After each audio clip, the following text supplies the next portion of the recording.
秦宅，宋锦与萧衍之丝毫不知老萧家6口逃出了难民所。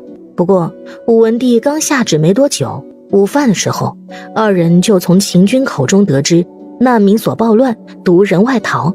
还有武文帝下旨广招天下奇人异士至10亿一事，二人可是亲眼目睹了几十万患了10亿死亡的灾民，尸体被野狗啃食，在中州府外堆积成山，恐怖恶心的一幕。另外，萧衍之很担心老萧家这么巧也在难民所中成了毒人，且逃了出来。饭后回房，萧衍之给宋锦倒了杯茶水。你想接榜救人吗？宋锦救好了自己的娘家人，说明医术可以治愈10亿。之前途经中州府，没有机会救灾民。萧衍之觉得宋锦心里边应该有遗憾。这个嘛，听说10亿还在蔓延，且皇帝下诏时，他确实忍不住想要不要挺身而出。可是他的药方需要灵泉，他实在想不到什么好方法将灵泉合理变出来。难道制成神仙水，然后接榜告诉皇帝，只要喝他的神仙水就可能治愈？这搞得真像神棍一样。还是不要靠灵泉，凭借自己实力研制出治愈良方。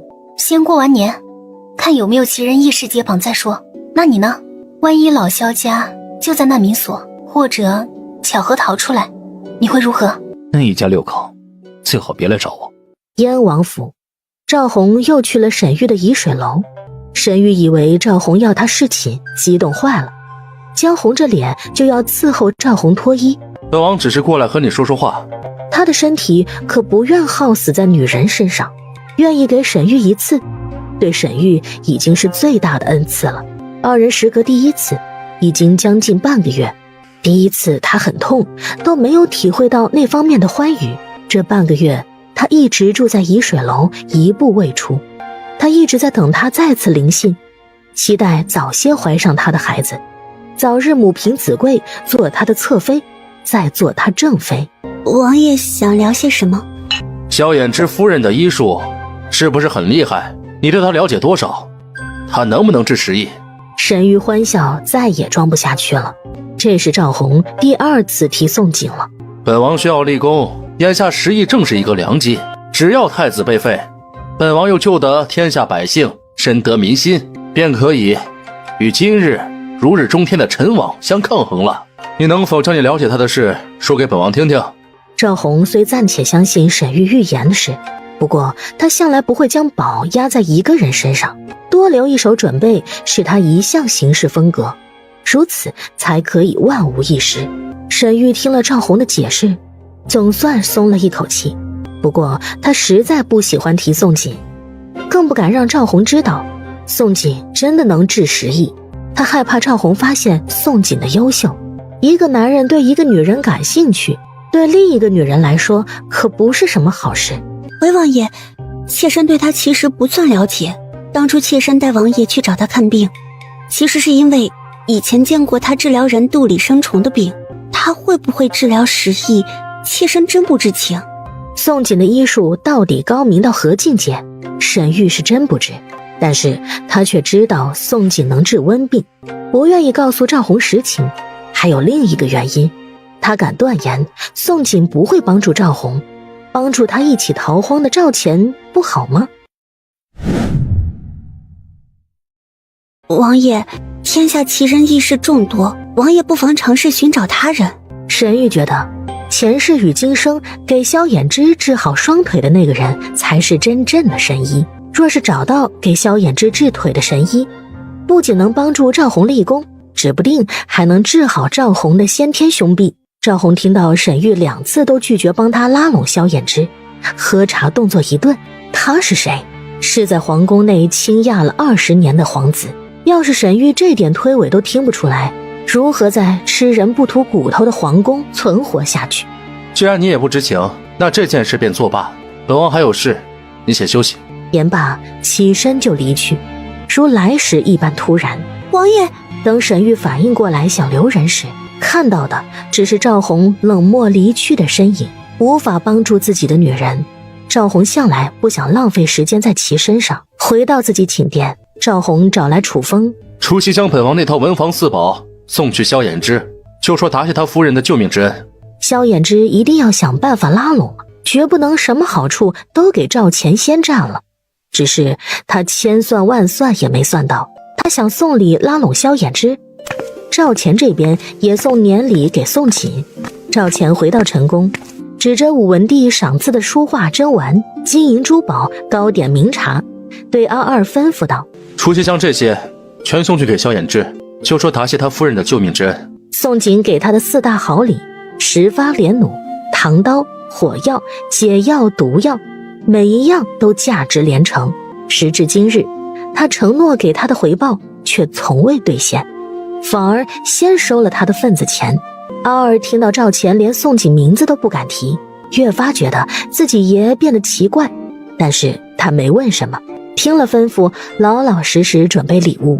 于是除夕夜，赵钱与赵红进宫参加宫宴，秦宅也在欢欢喜喜挂灯笼、贴春联，准备在院落搞起火锅年夜饭的时候，秘密送礼的楚风与阿二一前一后进入秦宅。宋锦看着楚风先送来的名贵文房四宝，之后又看着阿二送来的2箱金银珠宝、书画珍玩及糕点果盆，嘴边的涮羊肉忘记了嚼食。萧衍之看着礼物，脸都黑了，吃火锅都不香了。他一点儿也不想收下2人的礼物，因为这些礼物都是打着他名号，其实送给他媳妇儿的。等吃完了年夜饭，宋锦在房中清点赵钱送的礼物时，萧衍之一脸郁闷，仰躺在床榻上。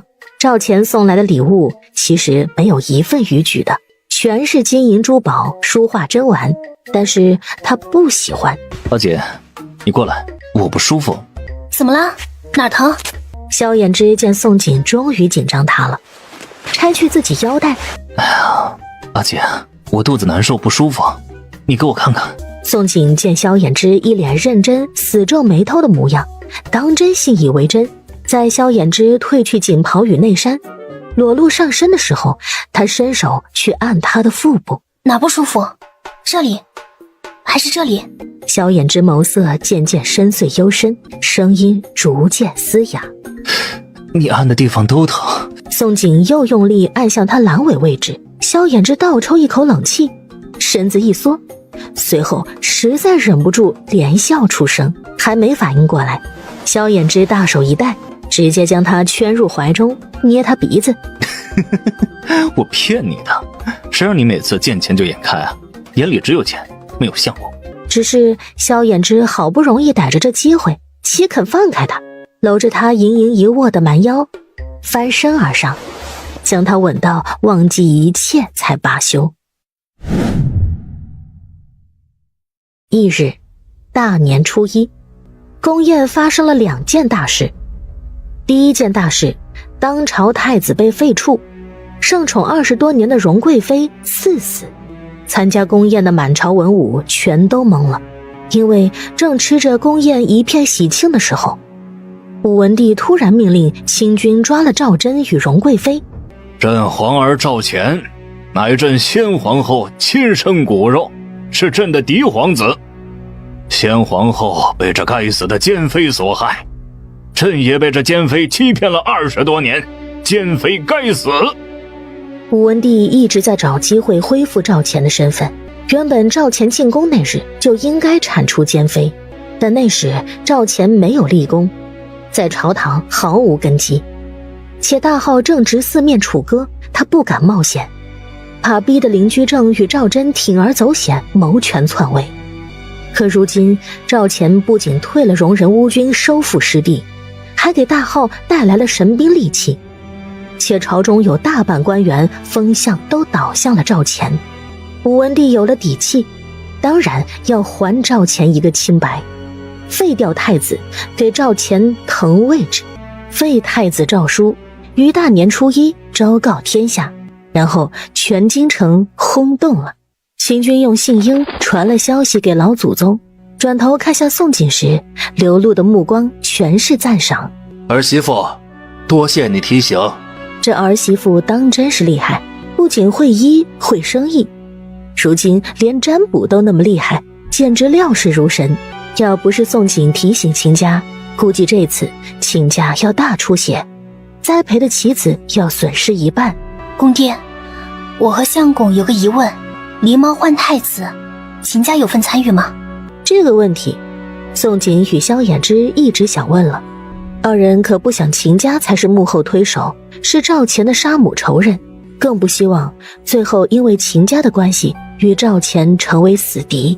秦军明白宋景与萧衍之担忧什么。衍之啊，儿媳妇放心，先皇后的死不过是后宫女人争宠而已，这件事与秦家一点关系也没有。再者，秦家扶持废太子也不过是近10年的事。宋景与萧衍之听到赵钱的母后之死与秦家无关，大松口气。燕王府沂水楼，赵弘再次找了沈玉，不过这一次他再看向沈玉时，眼底多了一份兴趣。一个先知女人确实对他有帮助，既有帮助，他不会吝啬施予恩宠。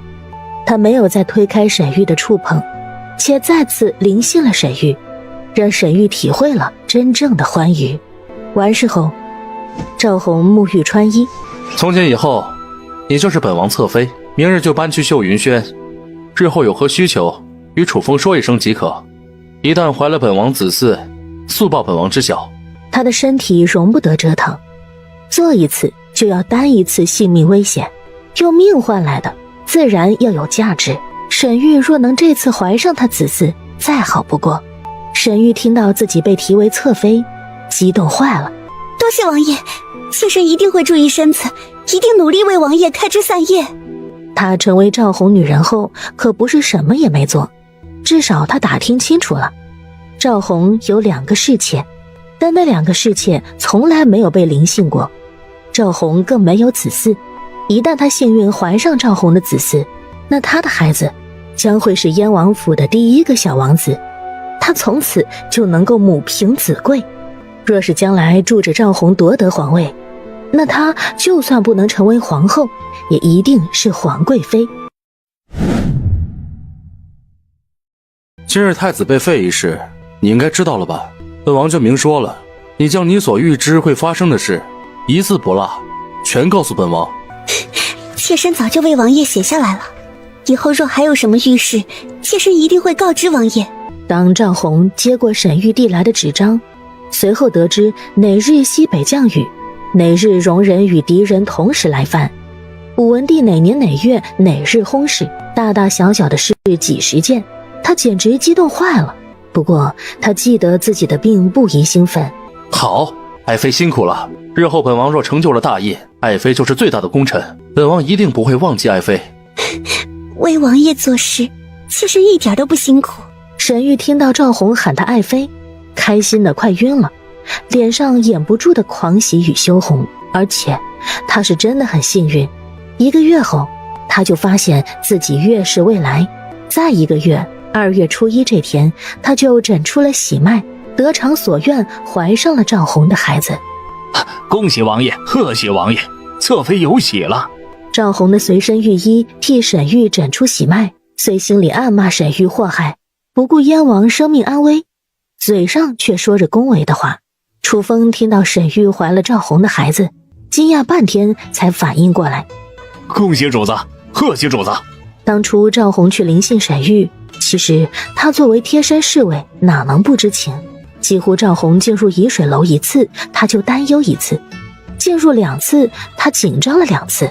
他就担忧赵弘进去就出不来，有个好歹。好，通通有赏，传下去，燕王府所有下人赏1个月月俸。沈玉内乡忙着喜当娘，宋景这厢则关注悬衣令榜文。2个月过去了，但是宋景发现悬衣令每次都有人接榜，可是最后隔个10天半个月，总是会再次粘贴出来。由此可知，那些接榜所谓的奇人异事，最后都发现根本治不了时宜。老几，走吧。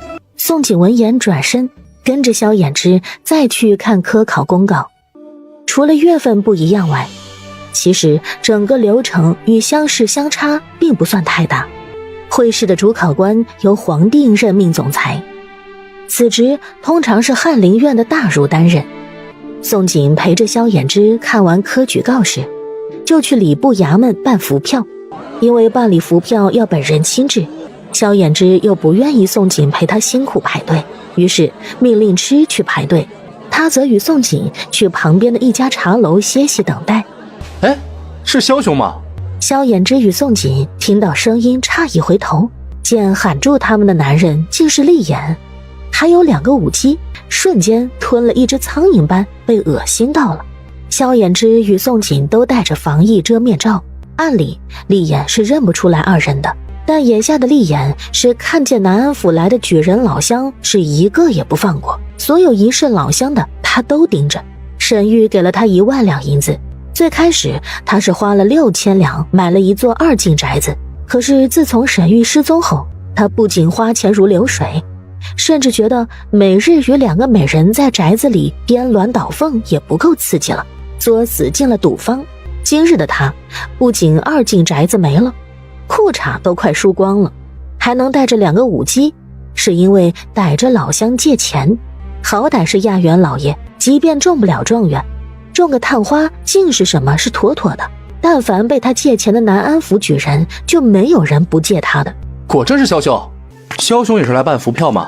正是，厉兄叫着萧某有何事？他不想浪费时间与恶心玩意掰扯，直奔主题最好。厉某确实有要事，厉某想向萧兄打听，萧兄最近可曾见过厉某的未婚妻沈玉？沈玉在顺安府下了官船后就失踪了，厉某在寻她。萧衍之眸子一眯，哪能听不出来，沈玉进了燕王府，从头到尾都没让厉眼知情。抱歉，萧某闭门不出2个多月，未曾见过。萧夫人可曾见过？我与相公一直不曾外出，未曾见过。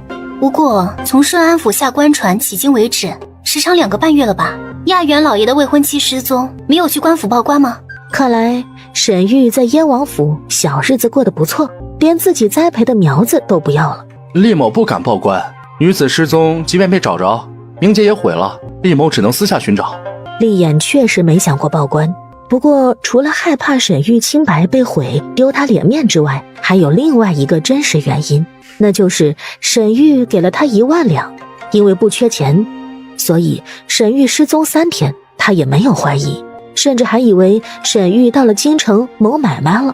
之后他进了赌坊就是半个月不出来，更是将沈玉忘得一干二净。等到他输了精光，想起沈玉时，才发现沈玉彻底失踪了。萧衍之与宋璟听了厉眼冠冕堂皇的借口，彼此心里明镜似的。萧衍之只想快些离开。萧某与那人今日才外出，确实未曾见过厉兄未婚妻。抱歉，萧某与那人还有事，先行告辞。萧兄请稍等，厉兄还有何事？不知萧兄可否借1000两给厉某应急，等登科及第，厉某一定双倍还给萧兄。你说借多少？1000两。当然，厉某会写谢据。1000两白银，对今日的萧衍之与宋璟来说，真的就是9牛1毛。问题，他们为何要借钱给这样厚颜无耻的恶心玩意儿？沈玉到底是从哪个犄角旮旯找来的极品？就在宋璟想爆粗口之际，萧衍之捏了一下他的手指。我凭什么借钱给你？凭你脸大吗？阿吉，进去吧。萧衍之牵上宋璟，就大步进了茶楼，留下厉眼呆立当场。当2人进了茶楼的雅间，小二上来茶水，宋璟直勾勾盯着萧衍之看，眉眼皆是笑。他到今日才发现自己相公对人这么厉害，骂人都不带脏字，这实在是新鲜。阿姐啊，以后除了我，不许这样对别的男人笑，会把人魂给勾了。说什么呢？你媳妇我是这样的人吗？除了你，我何时对别的男人这么笑过？萧衍之被掐得倒抽一口冷气，很想说有，以前逃荒时他对赵钱就是这么肆意的。然而萧衍之不知，隔壁雅间的赵钱此时听着2人打情骂俏，又何曾不羡慕萧衍之？爷，他没想到这么巧，他们爷出来散个心喝个茶，也能遇到宋璟与萧衍之，甚至还这么巧2隔壁，让他们爷听到2人打情骂俏，赵钱面无表情举了下手，打断了阿二。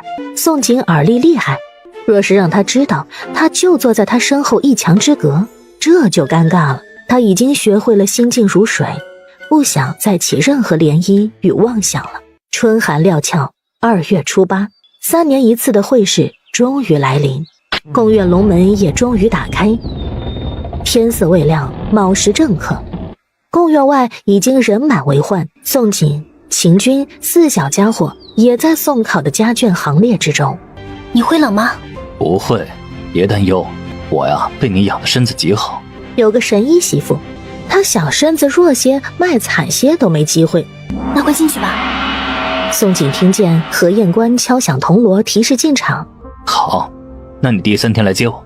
萧衍之依依不舍松开宋锦双手。你们4个也要乖，爹不在的几日啊，要听你们娘的话。爹爹放心啦，我一定会替爹爹看紧他们3个，绝不让他们气娘的。爹爹也要努力哦，娘还等着做爹新娘哦。好，爹啊一定会努力，让你们娘做天底下最美的新娘。其实他已经让秦军给他找最好的绣娘，替宋锦打造最美的凤冠霞帔。当然这事没给宋锦知道，秦家掌握织纺业，出手全是送入宫中的绝世珍品，他要宋锦成为宫外最尊贵的女人。想到此，他又看向秦军，但是他还是怎么也叫不出口喊秦军一声爹，也说不出禁语。那个，我要进去了。秦军虽还是没有等到萧衍之喊他一声爹，但是他看到萧衍之对他态度的转变，至少现在他每日都与儿子儿媳一起吃饭，且住在同一座宅子里。他很清楚萧衍之其实已经拿他当爹看待了，只是还差喊一句爹与认祖归宗改姓秦罢了。好，你放心进去科考，有为父在，一定会帮你看好你媳妇和孩子。他儿子不仅惧内，还是个离不开儿媳妇的。儿子科考不在家的日子，他必须帮儿子看紧儿媳妇了。这么优秀的儿媳妇可不能给人消享了去。快进去吧，还是那句，考篮注意别给人碰，进去后蜡烛掰开看，别给人陷害了。不会的，等我出来。会议常规流程还是乡试那老一套。第1关先检查符票，验明正身。第2关检查考篮，检查笔墨纸砚，还要检查一样东西，那就是吃食。萧衍之提着考篮，与考生们保持着3步距离，而考生们也因为举人集体中毒事件，谁也不敢和谁靠近，就生怕自己被人害了。他不知是巧合还是故意，立眼这恶心玩意儿偏又那么巧，居然排在他后面3人的身后。更甚至立眼看见他发现后还故意往前挤，于是乎立眼成功挤到了萧衍之的身后。萧兄，很巧呀。立眼挤上前来，当然不只是为了与萧衍之聊天而已，因为萧衍之拒绝借钱，立眼其实早已暗戳戳记下了一笔仇恨。萧兄觉得这次策论会考什么？弟兄觉得会考什么？立眼没想到萧衍之会将问题踢回来。厉某正因为猜不到，所以才问萧兄。萧某亦是如此。言罢转过身去，而这时也刚好轮到萧衍之检查符票，验明正身。因为他惊为天人的俊容，还有颀长挺拔无可挑剔的8尺2寸的身姿，小丽找茬的视线在萧衍之身上停住许久。一个男人长得比娘们还白，真是过。萧衍之闻言眉心一皱，但是只能忍着过去了。这关过去，再下来就是检查考篮了。宋锦是给萧衍之准备炒面粉外，还有藕粉、红豆薏米粉。当何彦官看到萧衍之带着3种不同颜色的食物，很想找出茬来，但是都成鸡粉，哪还能挑出什么刺来？可以，过了这一关，还剩下一关。宽衣解带，头发散开，全身搜查，不仅衣服鞋子全检，人的身体检查也严格的洞察一切，比如鼻孔、耳朵、嘴巴，但凡身上有洞能藏东西的地方，一概检查不放过。为何会这么严？因为往年会试就有人试过将蝇头小字塞进蛀牙洞里，还有一个更高明的，直接藏在破门里。破门在哪儿？有诗菊花何太苦，遭此两重阳。是了，正是菊花。严格到这一步，还有人怀疑有什么女状元吗？而要考试，要先抽号舍。羞羞，让厉某先抽。说完，也不管萧衍之答不答应，抢先一步去抽号。是的，他挤到萧衍之的身后，其目的是想劫萧衍之的气运。他觉得相识时，他抽到倒霉号码4444号，萧衍之66号，都是因为萧衍之在他前面抽号的原因。这一次，他希望风水轮流转，最好萧衍之抽到粪号旁，漏风漏雨的号舍再好不过。萧衍之见厉言抢在他前面抽号，目光冰冷，没说什么。他冷冷等待厉言抽完，他再去抽。当厉言看见自己抽的号码竟是160号，简直乐疯了。他觉得自己抢了萧衍之的幸运数字，160号绝对正中间，再也不用担忧在边上的粪号旁了。不过他更希望萧衍之抽粪号旁。萧兄，我160号，萧兄抽的什么号？萧衍之对厉眼实在忍无可忍，没有回答，就步履带风前去找自己的95号。没错，95号。然而他就算不说自己号码，厉眼还是看见了。当厉眼看见萧衍之手中的号码竟是95号，脸都狰狞了。他不敢相信萧衍之运气好成这样。95至尊，最为尊贵最为吉祥的号码。然而这还不是最奇葩的，最奇葩的后面还发现萧衍之的95号舍不仅没有漏风漏雨，还是上万间号舍里最好的一间。毕竟95代表帝皇，贡院的修缮自然格外重视这个号码。他的160号也很不错，可是两个号舍两相一对比，他简直能气得吐出血来。公爹，相公开考了，咱们先去吃早点，吃完咱们去记事坊看看。好，儿媳妇。秦军不知宋锦去记事坊是去查看时艺，只以为宋锦想去看秦家产业，当即就对宋锦点头。前脚刚进家门，后脚宋锦就立即让秦军把衣裳换了，最后衣裳也直接烧了不要了。公爹，速度关闭京城所有记事坊，不要再接诊病人了。另外，记事坊所有大夫药童进行隔离1个月，任何人不许离开记事坊1步。秦军原本被宋锦要求换衣裳就搞得云里雾里的，突然听到宋锦的话，是狠狠吓了一跳，而且他久经上位，反应很快。儿媳妇的意思莫不是时艺来了？没错，时艺一定正在迅速扩散。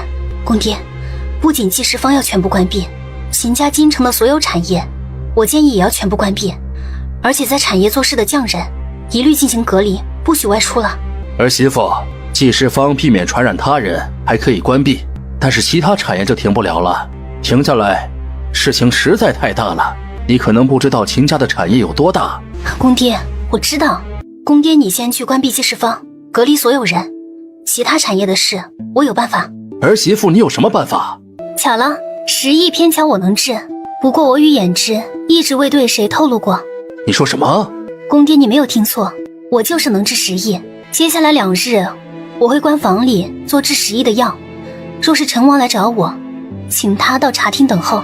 赵钱知道他治好了娘家人，作为未来皇帝，又怎么可能对时艺做事不管？不过让陈王茶厅等候，也就只有他敢这么说这么做了。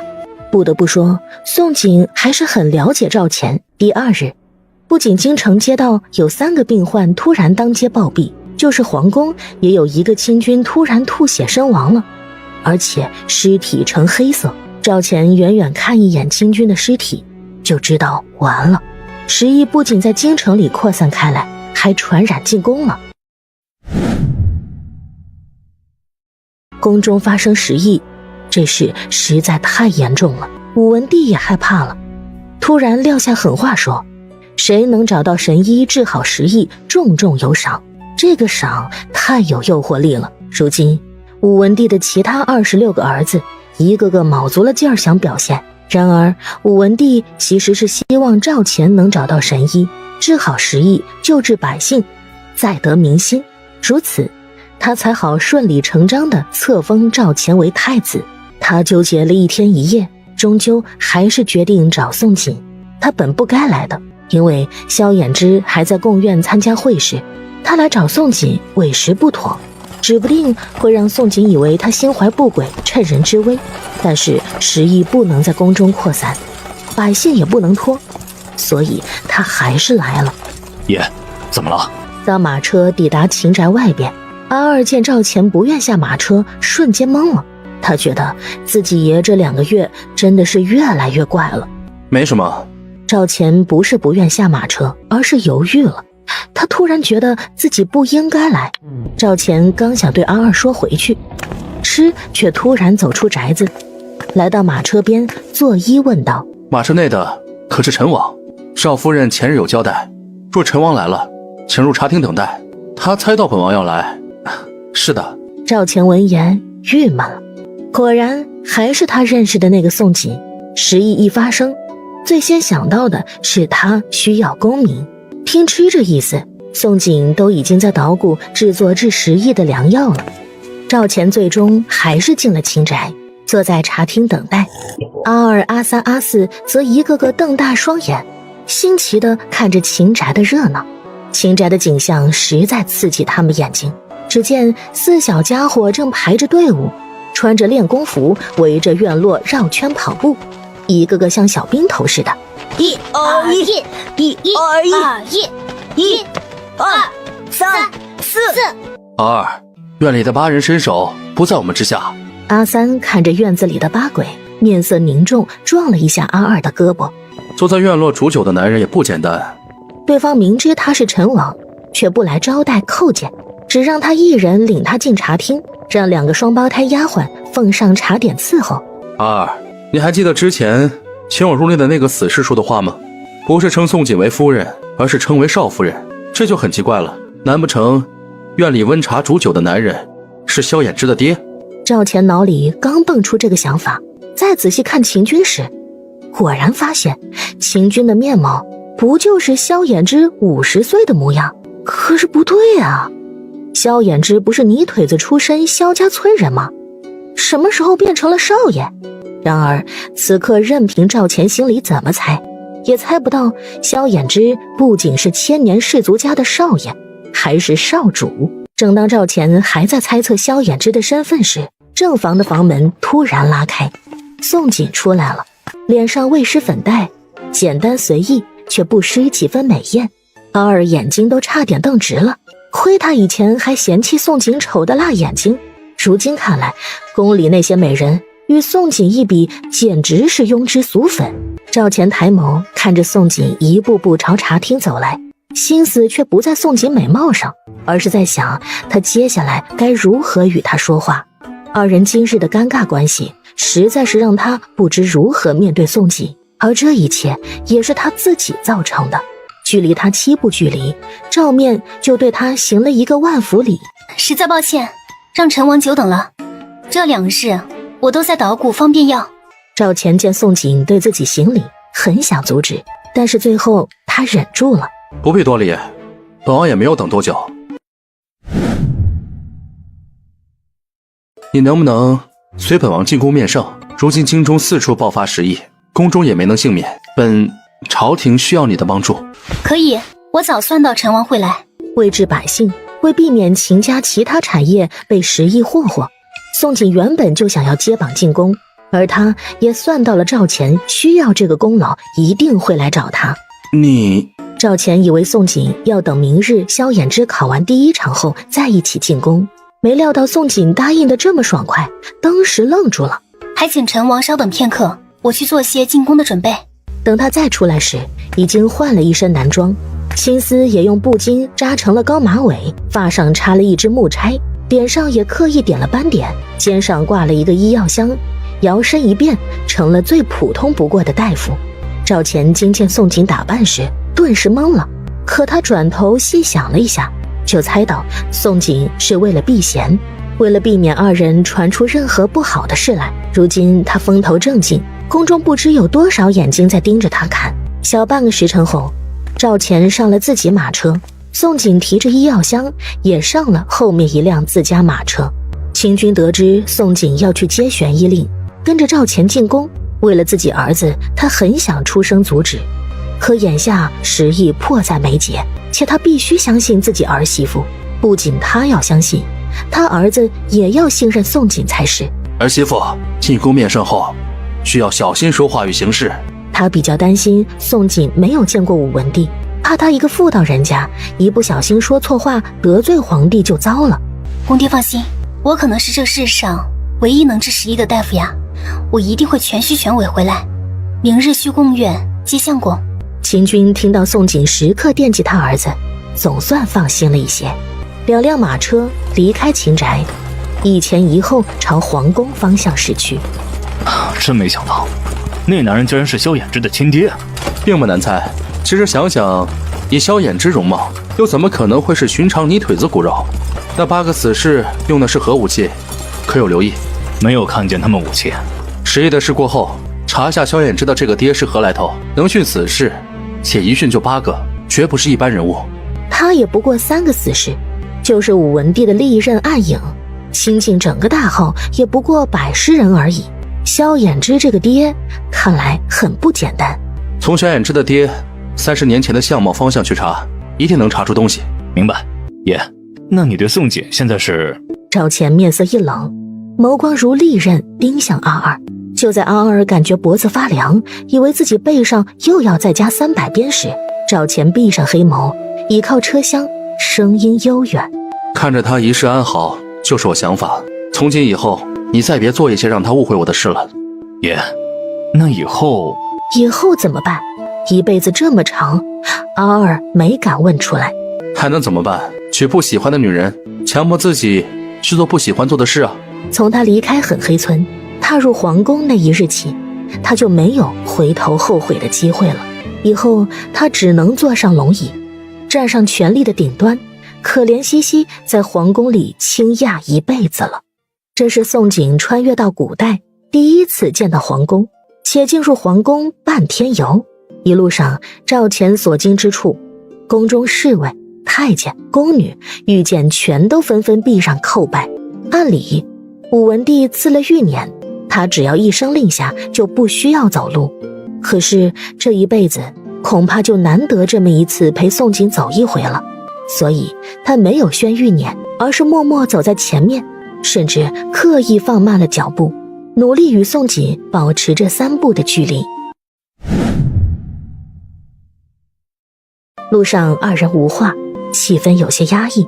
他很想和他说点话，却发现他连他名字都叫不出口，这感觉真的糟透了。一直忘记问，唐刀有打造出来吗？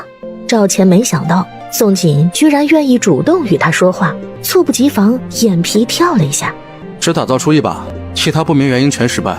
对他来说，打造不出来最好，这样他就有1把世上独一无二他给的唐刀就足够了。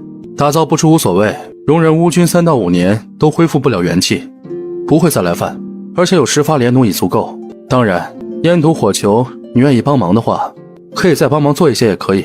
说完又担忧宋锦说他贪心，朝廷直接向你买，会给钱。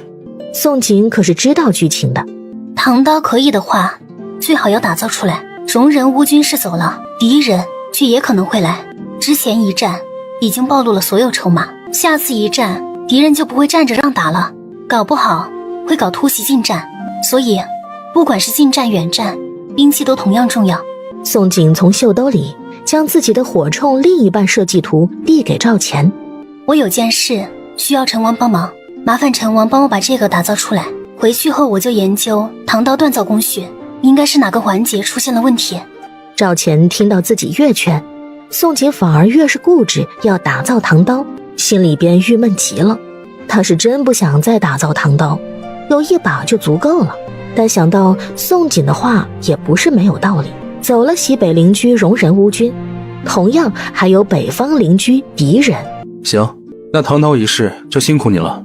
说完他又接过设计图，摊开低头看了一遍，结果发现他自己竟然看不懂，甚至觉得设计图应该是不完整的。不过他没有问宋景让他帮忙打造的是什么东西。宋景若是想告诉他的话，一定会说，你要的东西1个月内应该能做出来给你。那刚好，谢谢了。从宫门直达御书房，只走了小半个时辰。当御书房出现在眼前，赵钱忍不住感慨，以前觉得走不完的路，突然变得如此之短。此刻他多想就这么一辈子永无止境走下去。然而意识到生了不该有的妄想，赵钱五指握了握拳。到了。此时御书房外站着5、60人呢，放眼扫去，有一群人有一半全都像赵钱一样身穿蟒袍，腰缠玉石带，发束玉冠，一看就是众皇子，就连病秧子赵弘都在其中。每个皇子身边还有一个与他同样打扮、肩挎医药箱的大夫。宋景只一眼便看出，眼前即将上演的就是一个众皇子宫斗的修罗场。毕竟哪个皇子愿意错失这深得民心、天时地利的好机会？你好可怜。下辈子投胎如可挑选，选择去我家乡，别再当什么皇子了，斗来斗去多累啊。赵钱无语了，为何宋景说的话他一句也听不明白？对于全天下的男人来说，他就是上天的宠儿，要多少世积攒的福气才能投胎成嫡皇子？而且他的家乡不是西北吗？不过他还是听出且看得出来，宋景是一点儿也不喜欢皇宫，甚至打心底里厌恶。真难怪当日他向他表明心迹，他想都不想就直接拒绝了他。皇兄，他还未回宫就调查清楚众皇子的事。据调查所知，这个弟弟身患先天凶弊，深居简出，从不上朝，只有宫宴才会逼不得已参加。最近经常出现朝堂，行为反常啊。皇兄也带了民间大夫替父皇排忧解难。赵弘肆无忌惮的目光在宋景身上穿梭。九弟身子瞧着好多了，托得皇兄的鸿福，自从皇兄凯旋回宫后，我这心里舒坦，不仅身体好多了，连府里侧妃也有了2月身孕。这人逢喜事，病就去得快些，是吗？那恭喜九弟了。赵弘何时纳了侧妃？不是只有2个侍妾？看来瞧着没有威胁的人越有威胁。真快啊，九弟都喜当爹了。父皇知道消息了吗？事关皇孙，这事得让父皇知道才是。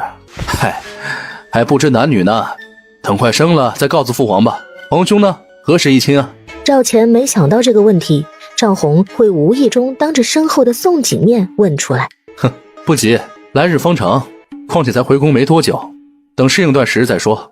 听说首辅林居正，次辅张之重，2辅府上千金，一个国色天香，一个才貌双绝，且到了出阁的年龄，皇兄就没相中哪一个？这2个女人，整个皇宫的皇子都想娶，所以他想知道赵钱是什么想法。赵钱面色冰冷，心里越发讨厌这个话题，尤其宋景就在他身后。御书房的殿门也适时为赵钱打开。没错，之前武文帝发现赵钱没来，故意拖延不见众皇子，这才有众皇子在外面等待的一幕。而当得知赵钱不仅来了御书房，还带了一个民间大夫，武文帝是立即让大太监李毅打开门。陛下宣，所有人一并入内觐见。众皇子领命后，立即带着自己找来的大夫于冠进入御书房。赵钱与宋锦并排走在最后面，离众人一段的距离。将近御书房前，宋锦用着只能赵钱听见的声音说道：那个，我觉得我有必要告诉你2件事。我曾经救过燕王，燕王的侧妃可能是沈玉，怀孕2月的人可能是她。不过是不是她怀孕，我也是猜测，你最好查查。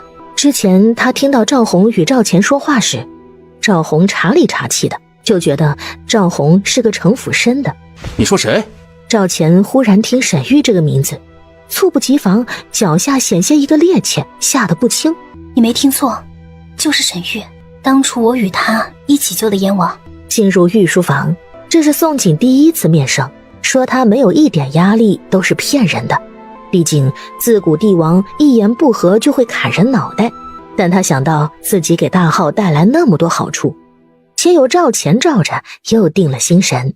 他目不斜视，低着头紧跟着赵钱进入御书房，随后又跟着众人对武文帝跪拜，从头到尾不卑不亢。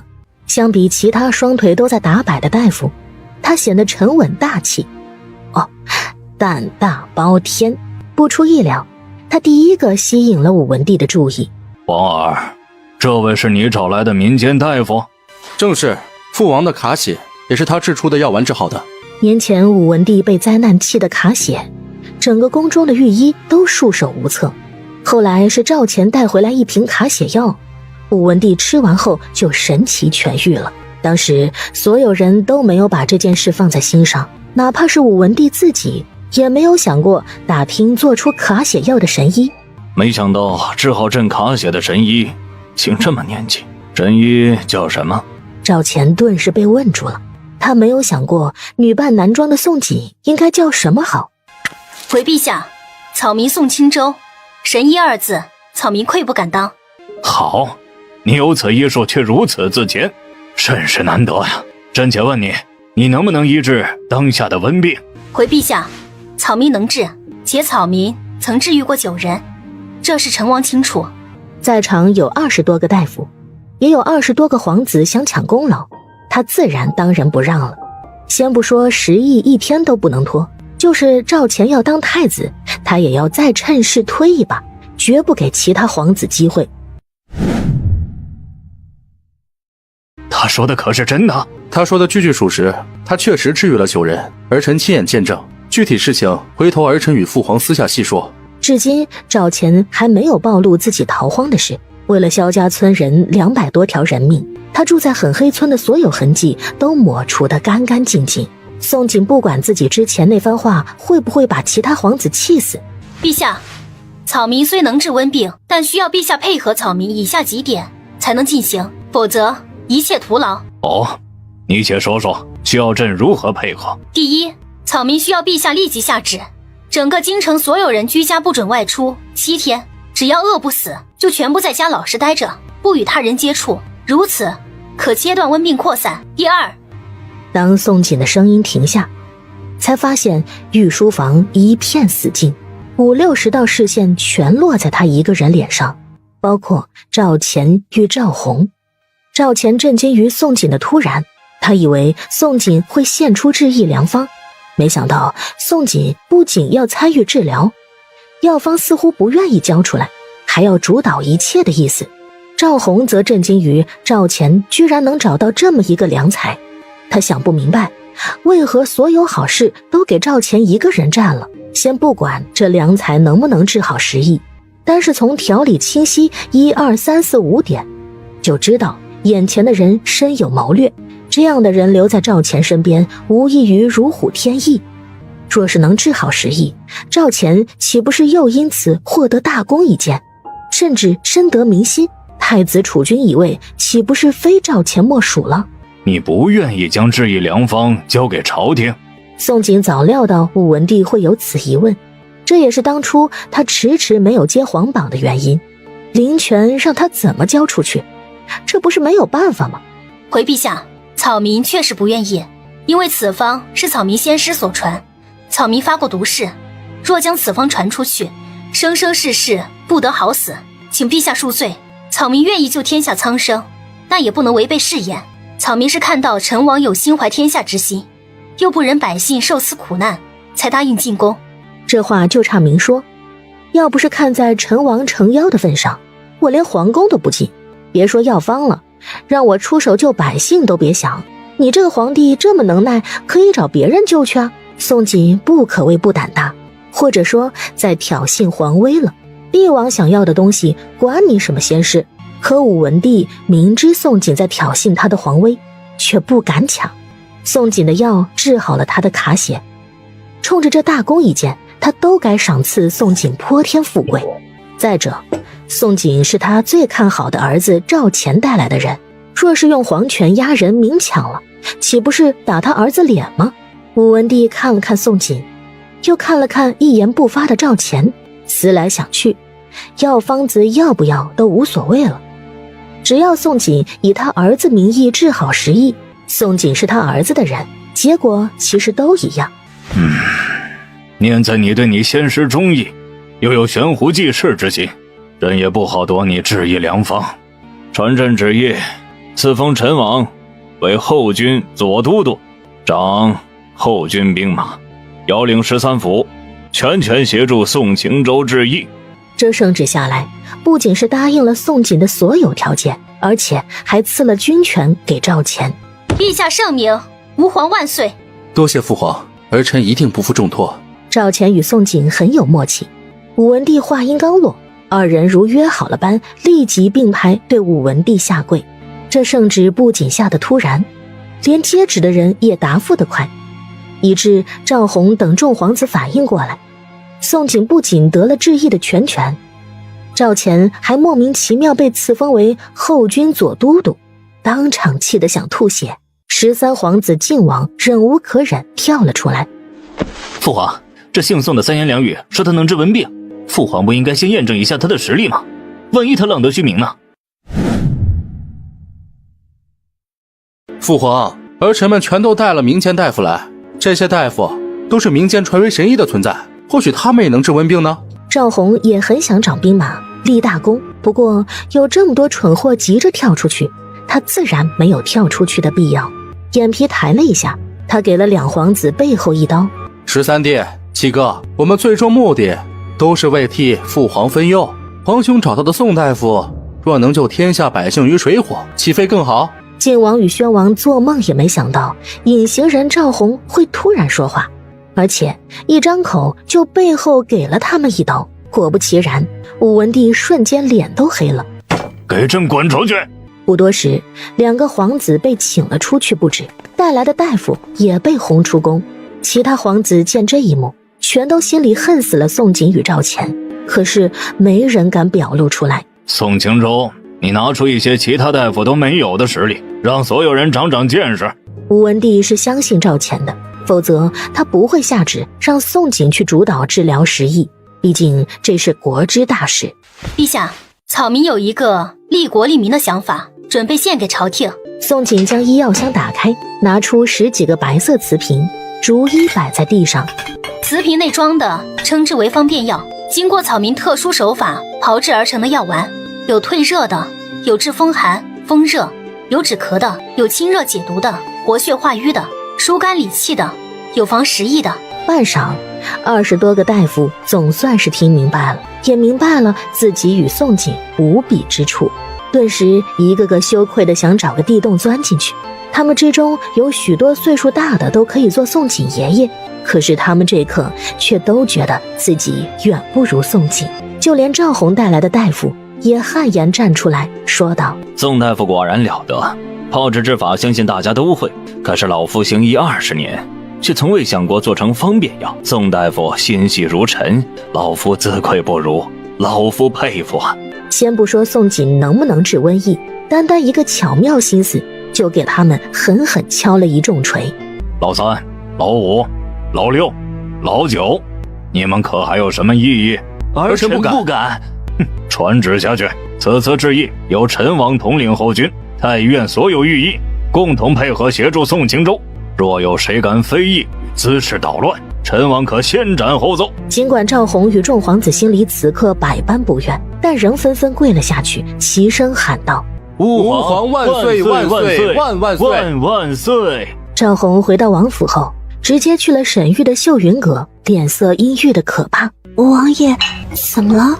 赵弘低头看了沈玉一眼，最后视线落在沈玉的小腹，想到沈玉肚子有可能怀着他的儿子，脸色才稍微好看了一些。无碍，就是石毅一事又被赵钱抢去了。他找了一个很是厉害的大夫，那大夫不仅治好我父皇卡血症，今日还弄出什么方便药，抢尽了风头。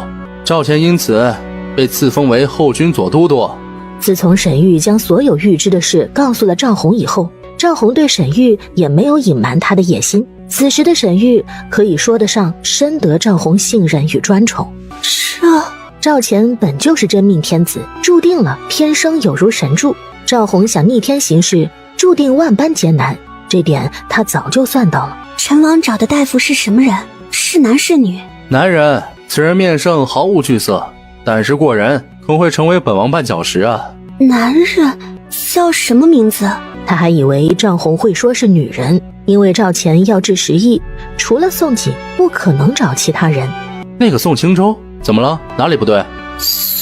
沈玉眸光闪烁，未免赵红怀疑他之前撒谎，急忙说道：没有不对，妾身只是在想自己预知。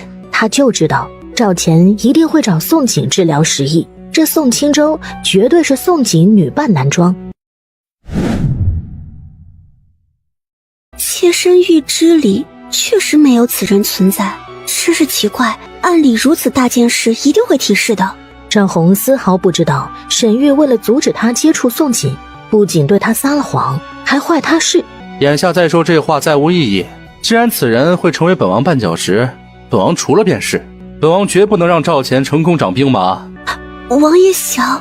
沈玉听了吓了一跳，他不傻，听出赵红想除了宋锦，他想过帮赵红谋得皇位，甚至对不起赵钱，但是他从未想过谋害宋锦。宋锦就是他的克星，似乎天生专克他的，他只要想到宋锦就会心生恐惧，如今给他10个胆也不敢去对付宋锦。坏本王事者死。宋锦很清楚自己跟着赵钱进宫面圣后，揽下救治10亿一事后，势必会站上风口浪尖，成为众皇子想谋害的对象，所以他才刻意穿男装。入夜前，他与赵钱一前一后出了皇宫之后，便没有再让赵钱再送了。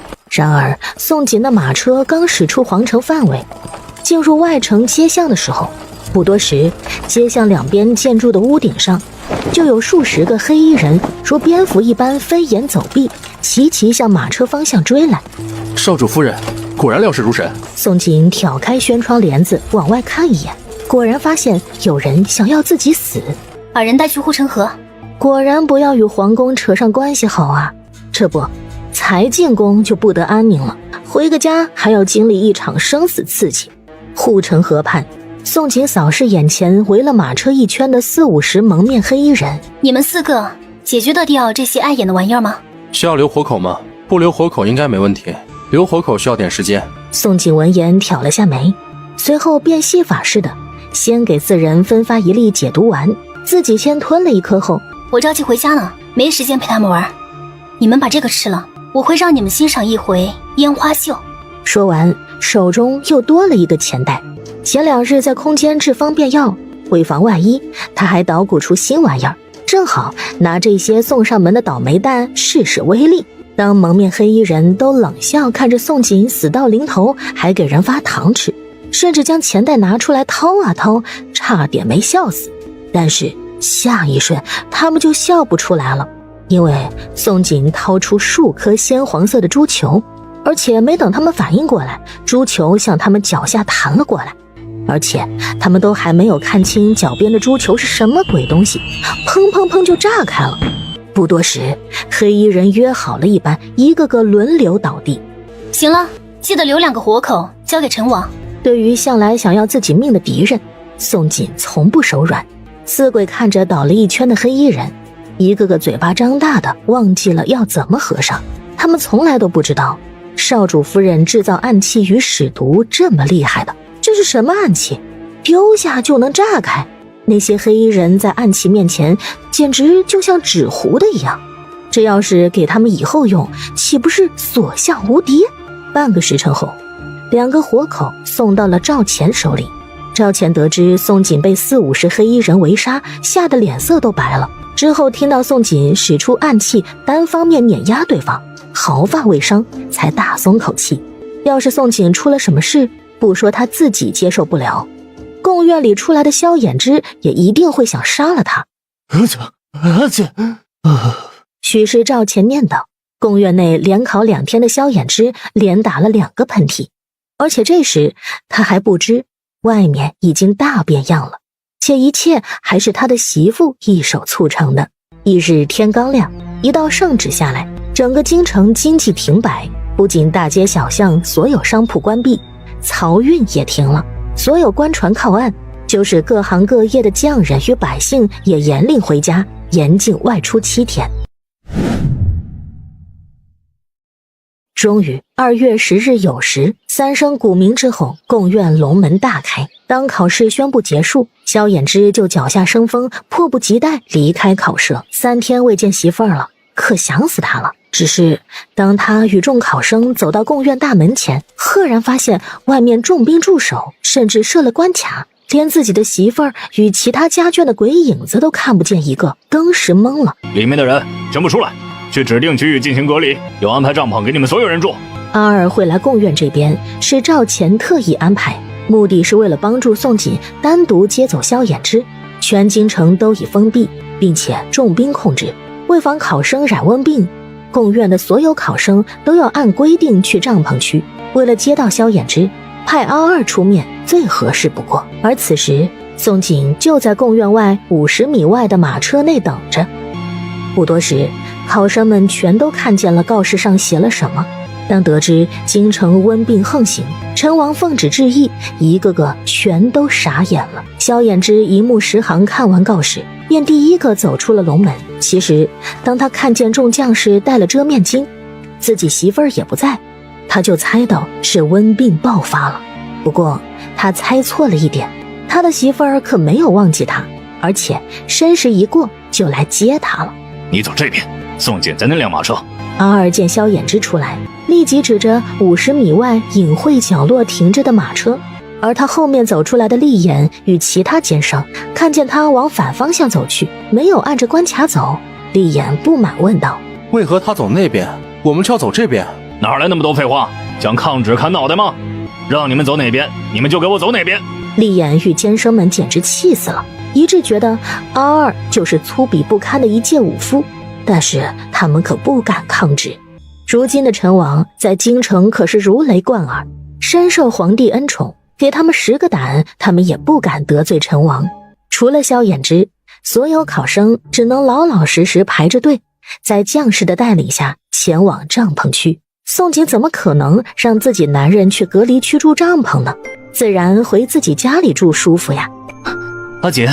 而当他钻入马车，见到自己朝思暮想的媳妇儿，正想将人抱住时，却看见自己媳妇儿女扮男装，当时懵了。回到家里，我再向你解释。半个时辰后，他一身清爽，头发湿漉漉出现在宋锦面前。宋锦早在床榻上等着他了，不等他询问，直接起身，双手勾住他的脖子，然后直接吻了上去。3天来，其实不止萧衍之想他，他也挺想他的。2人解了相思之苦之后，他才枕在他胸口，老实报告了自己3天内做的大事。当萧衍之听到宋锦不仅去面圣，还得罪了27皇子，甚至被黑衣人围杀，眉头皱的能夹死蚊子。阿姐，你这样做太冒险了，你为何不是将治疫方子交给赵钱，让朝廷自己去治疫啊？我不能交，等我们成亲之后，你会明白我为何不能交。要不我不救人，一旦决定救人，我只能这么做。萧衍之一时语塞，他知道宋锦有许多秘密，不过宋锦一直没想对他坦白，他也不好问。赵钱查出2个黑衣人是谁了吗？有是有，查出是废太子派来的人。不过我觉得此事绝非那么简单，废太子应该不至于这么蠢才是，明知被废了还敢蹦跶，这不等于是想找死吗？确实太过简单了，不过也不敢保证废太子低估了你，也许事情还就是他做的，但也许他是被人利用了。听了你对燕王的描述，燕王大概也有想要争储的意思。一个患有凶弊的人竟有争储之心，尤其他解决杀人不见血的话，就让晋王与宣王失宠，恐怕这个才是真正厉害的人物。相公的意思是派来暗杀我的幕后黑手极有可能是燕王？我只是猜测，假设我是燕王，自然不会让赵钱治好时疫，深得民心，长得兵权。你的身份没有暴露吧？要是宋锦女扮男装，身份被拆穿，这就麻烦了。没暴露，不过幕后黑手若是燕王，也等于暴露了。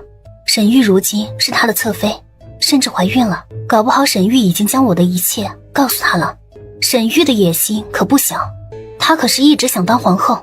逃荒时，沈玉先追着萧衍之，后缠着赵钱，之后弄出一个厉眼，现又攀上燕王，种种行为毫不掩饰他想当宫里宫外第一女人的野心。他应该没说。若是事前说了，燕王一开始应该是不惜一切代价想要招揽你。你若替他争得功名，才对他更有利。若是事后说了，燕王知道是你，一次失手，绝对会第二次，昨夜秦寨也会不安宁。你这么说确实合理，真没想到沈玉居然没说。经过萧衍之的分析，宋锦有点惊讶，沈玉居然没害他，这就稀奇了。你先别放心的太早，他的脑子有坑，日后为了燕王，说不定会做出伤害我们的事来。既然燕王有争宠之心，便是与我们站对立面，日后需小心提防着他。萧衍之最烦的人就是沈玉，沈玉有预知做梦的本事，而且脑子不灵光，朝三暮四，见一个爱一个，野心还不小。这种女人哪怕构不成什么威胁，也够让他膈应的。萧衍之翻身将宋锦压在身下，眸光突然灼热，声音嘶哑道：阿锦，再过1个月我们就要成亲了。宋锦不明白话题为何跳跃的这么快。对啊，真快，不提不知道，一提吓一跳，我们居然在一起1年了。不快了，别的男人15岁都当爹了，我都22了。他想吃他想了1年了，也想他给他生崽子了。宋锦老脸瞬间红了，哪里不知这男人憋坏了，但是有何办法，还要1个月后才成亲，继续憋呗。燕王府，沈玉捂着小腹，小心翼翼地给赵红斟茶递糕点。王爷，这是妾身特意为王爷做的1盒酥，您尝尝。此时赵红的脸色阴沉的可怕，沈玉倒茶时手指都忍不住颤抖。他害怕赵红事后发现宋清舟其实就是宋锦，万一让赵红得知他隐瞒了宋锦会治瘟病，他不知道赵红会如何对他。如今他只能指望赵红一辈子也不要发现宋锦的身份。收到消息，林居正派出去的人全折了，没有一点打斗痕迹，派出去的人全都莫名其妙被处理，凭空消失。宋清舟不仅毫发无伤，今日还轻轻松松做出了2万份汤药给赵钱，其中1万份汤药优先送去了难民所。宋锦去接萧衍之前，确实去了赵钱准备的一处山泉庄园，领退所有人，一人做了2万份汤药。其实制作汤药非常简单，太医院准备他需要的10几味防温、退热、消炎的中草药，药粉倒入100个大水缸中，他又往大水缸引流装满灵泉，汤药就面世了。当赵红锐利的视线盯着沈玉，沈玉呼吸一滞。那他制作的汤药喝了有效果吗？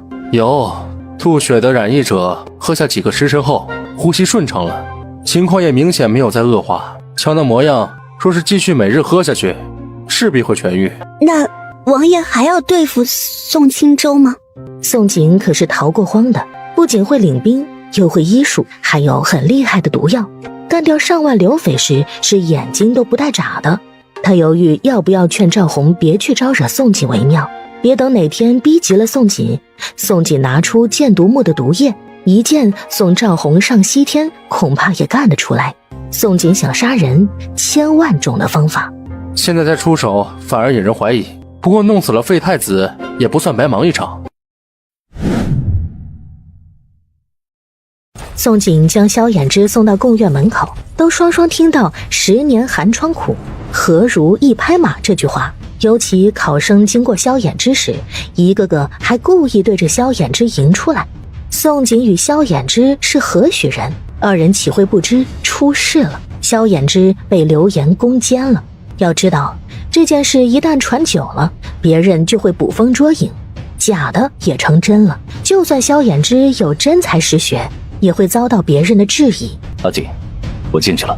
萧衍之都不需要去猜，一下便猜到这是谁在后面搞事。今日考策论，对方摆明故意对你攻心，你若心态崩了，就考不好了。你心态要稳住啊！相信你相公，这点流言对你相公一点影响也没有。我一定争个状元回来娶你。那我后日来接你，等你回来。何验官已经敲响铜锣，萧衍之捏了捏宋锦的手，便提着考篮前去排队。第3场会试的收官之考，当萧衍之检查完宽衣解带这一步时，又遇到了厉眼。准确地说，是厉眼故意来看萧衍之。他很想知道萧衍之在面对流言攻坚心态会如何。流言用好了，不仅可以毁人，还能杀人于无形。先不说萧衍之与陈王结党一事传到主考官总裁耳里，考卷会怎么评？就是萧衍之受不了流言，心情一定会受影响浮躁，一旦浮躁就会失了判断。你做的？萧兄在说什么？什么我做的？你好像忘记一件事啊！你做出这件事时，已经得罪了未来天子。得罪未来天子，你这是多大的勇气，我都忍不住佩服。我很好奇你以后的下场会如何呢？萧某回去后一定洗洗眼睛，拭目以待厉兄下场。跟他玩攻心？别逗了，他岂会看不出来厉言打的什么主意？就是现在不知到底是谁攻谁的心。厉眼做梦也没想到，萧衍之不仅心态没崩，看去丝毫未受影响。反观他自己，当听到得罪了未来天子，吓都吓死了，那装傻的脸一点点崩塌。没错，陈王哪怕不是未来天子，也好歹是深得皇宠的王爷，他这是吃了雄心豹子胆，是活腻歪了，竟敢造谣萧衍之与陈王结党。他怕呀，他害怕一出贡院，陈王就会找上他，所以他搬起石头砸自己脚，直接发热了。3天时间，对他既是煎熬又是紧张。他写策论时甚至频频出现错字。萧衍之精神抖擞，神采奕奕走出考巷，偏那么巧，又撞见隔壁号巷出来的厉眼。萧兄瞧着考得不错。厉眼看见萧衍之的状态，气得后槽牙都要咬碎了。他想不明白，为何每次考场出来，萧衍之都是神采奕奕的模样。厉兄瞧着状态不好啊，你这莫不是染了瘟病了？说是染了瘟病可不得了，必须告知陈王才行啊。我没染病，不用报告。厉眼如今最害怕的就是陈王2个字了。当萧衍之钻入马车，相公考得怎么样？若是考官不受谣言影响，你相公定能连中5元。他从小就能一目十行，过目成诵，每一场考试他都觉得如同喝茶吃饭般简单。好，总算考完了，今夜咱们必须庆祝一下，庆祝你进城会员老爷，离状元又近了一步。宋锦其实一点也不怀疑萧衍之有这个本事，毕竟这是未来首辅呀，天生就是考霸。阿姐，3日不见，你想不想我？想啊，你不在我都睡不好。2人抱一起睡1年多，他都不知道自己何时养成与他同床的习惯了。萧衍之面色一喜，往前倾身，就要附上宋锦的红唇。你考了3天没洗漱，回去沐浴刷牙了才可以亲我。好吧，不过等回去洗漱后，他一定要数倍讨回利息才行。臣该死，有负吾皇重托。于玄甫，你不在贡院批卷，进宫来做甚啊？于玄甫不敢隐瞒，冒着被砍脑袋的风险，1五1时将谣传之事告诉了武文帝。该死，把那2个考生砍了，敢诬陷朕皇儿者死。虽然武文帝猜到赵钱真可能与南安府介元结党，可这事他巴不得呢。他都有意传皇位给赵钱，他不宠自己儿子宠谁？不过这个南安府介元也太能搞事了吧，还未进京就让他的几个儿子自相残杀，互相争夺，搅得满城风雨。如今又扯上他最宠爱的儿子。卷子改完了吗？谁是会员啊？武文帝是对这个南安府介元越来越好奇了，都忍不住想见到本人了。回陛下，卷子目前还在初阅的阶段，臣还未来得及批阅。你回去继续改卷子，公正批阅，造谣的事朕会处理。是，微臣告退。当于玄甫离开后，武文帝突然起身，哀家去瑶华宫。瑶华宫，赵弘母妃的宫殿。武文帝已经有21年未曾踏入过瑶华宫一步。当他来到宫门前，突然有些踌躇，脚步迟疑。传朕旨意，端妃淑慎性诚，勤勉柔顺，性行温良，今册封为慎贵妃，即日搬去华阳宫。言罢，武文帝转身便走，并没有踏入瑶华宫一步。可是李毅却揣度出武文帝的意思，虽然端妃一跃册封为贵妃，但是这个慎字，只要用心去猜猜，就别有深意了。如果赵红不蠢，应该能猜到武文帝已经在暗示警告了。没有人知道造谣10年寒窗苦，何如一拍马，他才不如你，你命不如他的2个考生到底怎么死的。等到考生们发现的时候，2人脑袋已搬家。这件事再经传开，就是脑子再蠢也猜到这事是皇帝干的呀。皇帝为何这么做？这还用猜吗？自然是给自己儿子陈王出气了。自2个考生死后，南安府解元与陈王结党一事就成禁忌，再也没人敢提及。12日一晃而过，当清晨的第1缕晨曦洒落大地每个角落，说明会试的放榜日终于到了。此时考生们一个个都紧张焦虑，燎心抓肺，等待报喜官时，除了煎熬还是煎熬。但是秦宅成了唯一的例外。虽然秦宅大门打开，铜板早已准备了2箩筐，但是作为考生一员的萧衍之脸上不仅没有一点焦虑，反而在院里兴致高昂画画。他要记录下自己与宋景每一日，做成画册。因为几日前宋景看见定做回来美得令人窒息的凤冠霞帔，意外说漏嘴，要是能拍照就好了。萧衍之完全听不明白拍照是什么意思，后来听了宋景解释后，他才知道是一种盒子能定格画面。看见宋景遗憾的神情，他才兴起画画，记录每一日的奇想。正当他在院子里画的兴致，宋景也看着打瞌睡的时候，一匹绑着红绸的高头大马迅速驰来，然后停落在秦宅院外。会试捷报，萧慧衍之老爷高中正榜第1名会员。风勇，赶紧把喜钱抬出去撒，狠狠撒！之后他与4小家伙秦军、八鬼全都围住了萧衍之，轮流道贺。恭喜相公连中5元，相公好厉害！为父不会说什么好听话，只能说以后你背后有秦家。恭喜爹爹，爹爹太棒了！我长大也要像爹爹一样，也要每次考试拿第1。恭喜少主高中会员老爷。萧衍之看着身前围着的众人，也很开心。谢谢你们的心意，我都收到了。殿试我一定不会让你们失望，一定再中6元。夜幕降临的时候，阿二带着贺礼还有一道消息前来秦宅。送来的贺礼是名画古玩，消息则是对宋景说的。别说明日卯时会来见你进宫，前往金銮殿领赏，朝堂上领赏，为何不直接将赏金给陈王转交即可？宋景女儿身这事永不进宫，趁机让宋钦州泯于人间，归隐山林，彻底与朝堂撇清干系最好。如今相安无事，是因为沈玉没有告发。要是沈玉突然发疯，将事情抖了出来，宋景就是欺君之罪。欺君可不是小事情。爷的意思应该是还有名誉上的封赏，不过放心，爷在，一定会护着。萧衍之可不喜欢听到护着2字，他的媳妇他自己护着不好吗？你回陈王，明日我会进宫听风。宋景对阿二回了一句，其实他也不想再进宫，更不需要什么名誉上的封赏。毕竟她一个女人，要名做什么？她只爱钱呢，赏名还不如多赏点金子给她实在。等阿二离开后，宋景转身就看着萧衍之一脸郁闷的神色。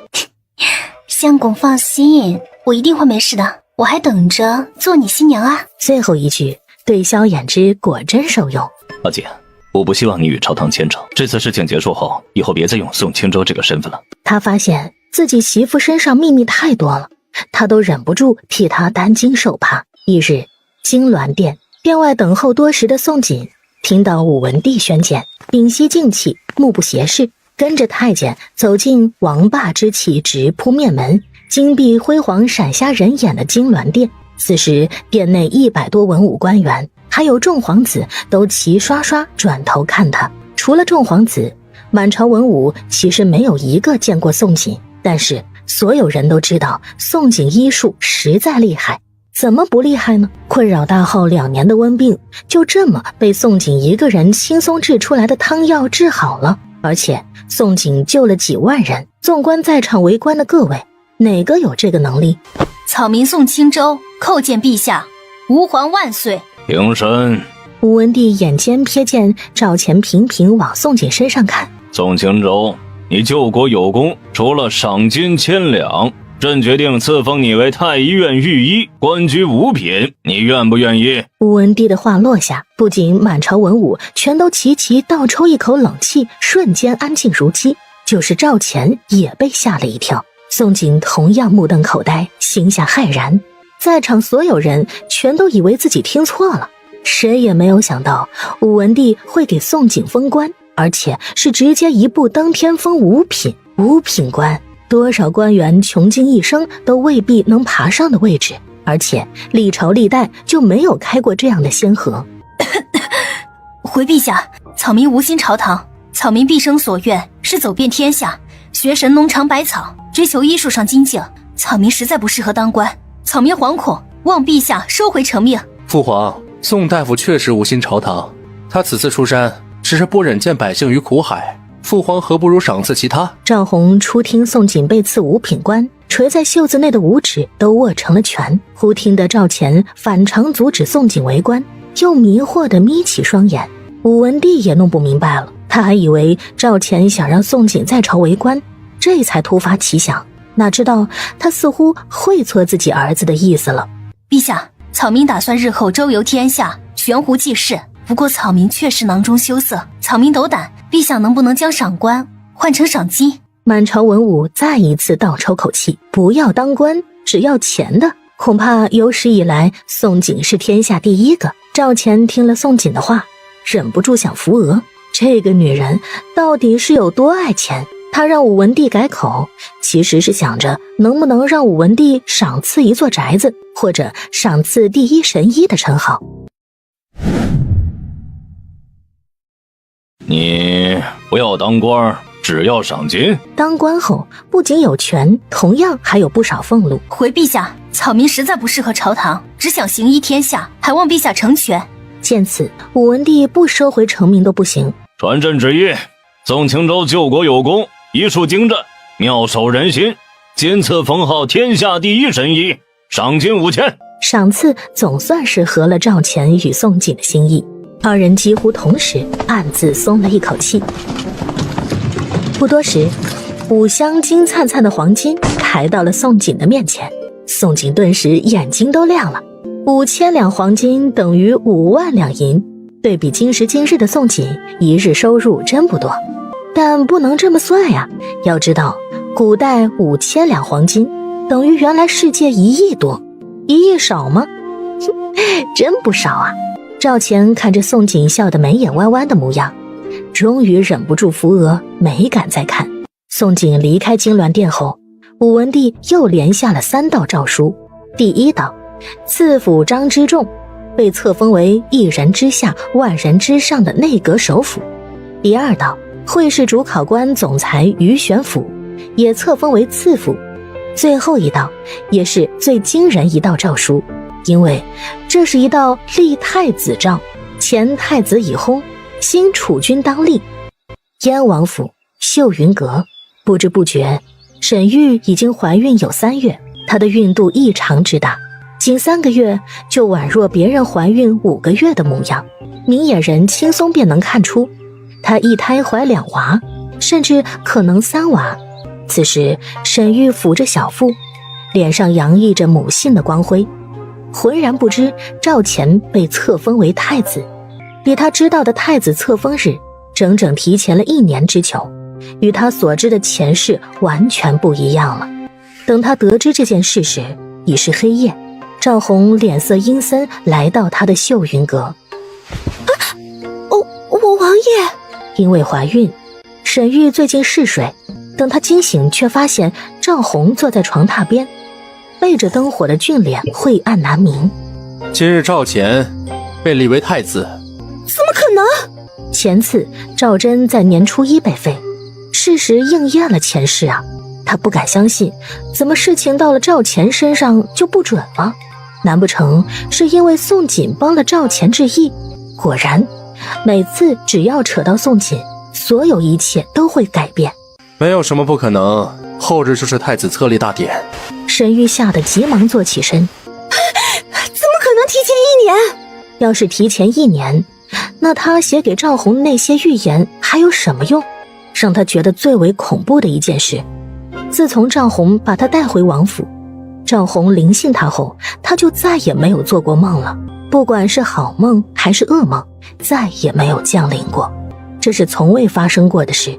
以前他间隔最长时间1个月也能做梦1次，间隔最短是3天做1次梦。做梦能力可是从他重生那天就具备的，难不成真的是宋锦把他的气运吸走了？沈玉想到自己气运可能消失，越想越恐怖，脸色刷一下白了。不可能的，是怎么可能？本王已经说了，没有不可能。后日就是册立大典，明日宦官就会在皇宫正殿陈设御座香案，赞礼官员们也会排演册立礼仪。赵钱被册立为太子已成定局，除非册立那日天塌下来，或者戎狄来犯才能阻止。哼，你觉得天能塌下来，戎狄会来犯吗？此时赵红内心怒火早已翻江倒海，因为他相信了沈玉的预言，所以以为自己有1年的时间准备，哪里想到赵钱平白无故就被册立了，根本防不胜防。